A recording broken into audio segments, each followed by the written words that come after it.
let's talk about financial forecast. So I've been talking in my previous classes about how to make your business plan. So in this case, we're going to talk about this that you have to keep in mind. So the way when you're writing down, your business plan, and you're going to talk with an investor or something like that, you have all the numbers, handy. So that way, if there is any question or something like that, that is the first thing that they want to know. So first of all, you have to have the cash flow. So this is very important. So if you can do a forecast for cash flow, let's say 12 month or 18 month, and then the next one 3 to 5 years. So that will be great. So that way, when the people, they are sitting down next to you, they're going to see, okay, we're going to make maybe $1 million every year. Next year, maybe we can grow maybe 10% or 20%, and so on. And in the 5 years, if there is nothing crazy, maybe you can you can keep making the same amount, or you can even make even more, depending on the type of business that you have. So another thing is the working capital. How many dollars do you need in order to make it happen? So because people are not going to work for free. You have to pay, employees. You have to pay the electric bill, internet, and everything else. So here, this is very important. So that way you can stay in business. If you don't have a capital, you will not be able to do anything. So also, if you can do a forecast for sales, salaries, expenses, and everything that you can think of, because when you are in business, the cash flow is the oxygen of the business. If you don't have that, if you don't have any cash flow, or you don't have any cash or any cash at hand or any currency, like I've been talking before, I mean, you're going to be in trouble. You're not going to, you're not going to be able to keep your doors open, the lights on, and everything else. Here we are going to talk about the next thing. It will be profit and losses. So if you can build a report, that would be great. So that way you can forecast these type of things as well, because you're going to need, income in order, to pay your providers, your employees, and everything. And then you're going to have expenses. Every company, and then from the income, you subtract the expenses, and then you're going to have your profit. It's that easy.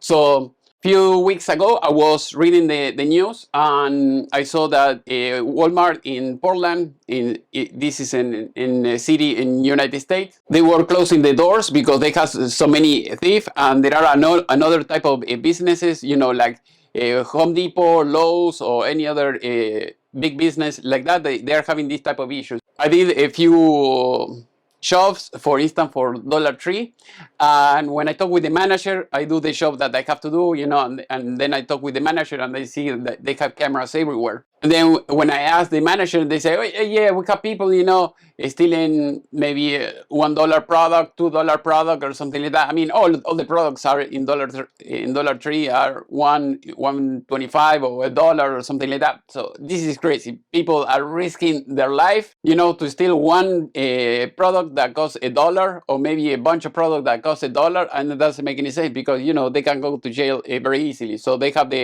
all the cameras and everything, and if something happens, they have to report it to the headquarters. Also, this manager, she told me that the people are stealing at least $100 a day just in merchandising, in general merchandising. So this is crazy. So every day that pass, they lose $100, because you have people stealing maybe $3, $4, $5, $10 here and there, and then you have different guys, and that is how it works. So you're going to have expenses. You have to try to minimize the expenses as much as possible, so that way you can stay profitable. Otherwise, you will have to close the branch that you're working on, or do something else. Now let's talk about a sales forecast. So this is very important as well. So it depends on what you do, but let's say if you have a cell phone company, you can say, okay, we are going to sell X amount of iPhone 20s or iPhone 21 or whatever is the latest version that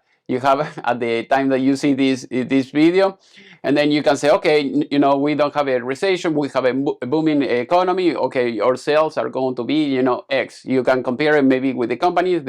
most of the company in the stock market, you can download the reports. You can see everything that they report, about their business. Maybe you can use the same thing, to forecast something about your business, so for the sales, let's say if you want to start making cell phones, or if you want to offer maybe plumbing services or electrical services, or you want to sell computers or anything like that, you can search for the competition of people who are in the same field like you, and then you can download the report and try to come up with something similar and something logical, of course, and something realistic, because if you are in a little town, you cannot expect, have millions of sales. But if you're in a bigger town, maybe things are going to be different. You have to see, okay, are we in a war? Are we in a crisis?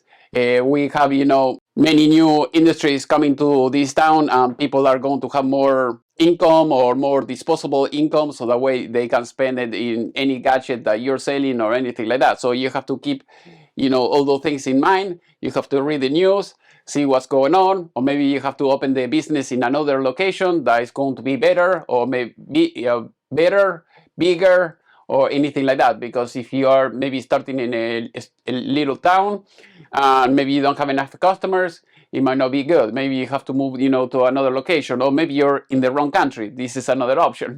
Maybe if you're in Ukraine or Russia, and you see the world and everything, so it will be better maybe to start the business in another place or in another country where you have no wars or anything like that. So those things you have to write them down. You have to think through it. That way, when you are sitting down with investor, they can ask you that, or they will ask you, all these type of questions, and you can be ready in advance. So hopefully you have enjoyed this class. Now I'm going to see you in the exit strategy. So in case if you have to close your business.